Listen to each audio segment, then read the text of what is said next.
ใจศรัทธาอายมาบ่ทันใจเจ้าสัญญาเขา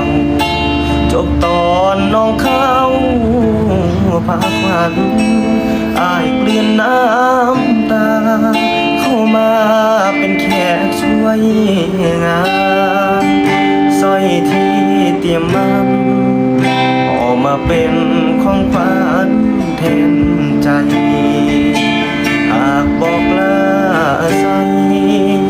เก็บไว้ให้ลูกเดินลา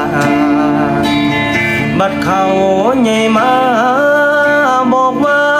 คุณลุงมอบให้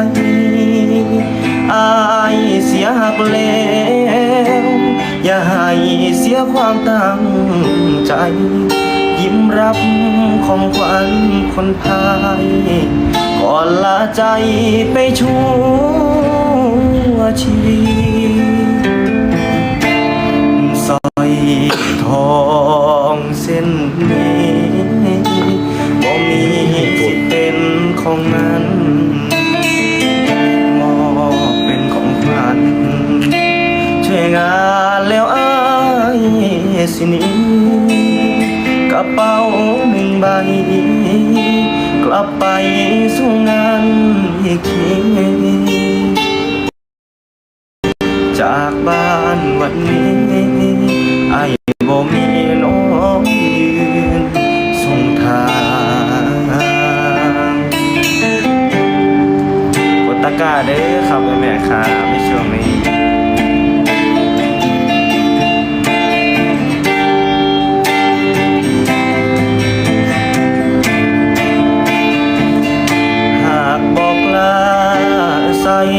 เก็บไว้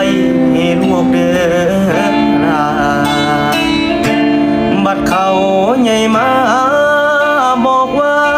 คุณลุงมอบให้อายเสียหักแล้วอย่าให้เสียความตั้งใจยิ้มรับ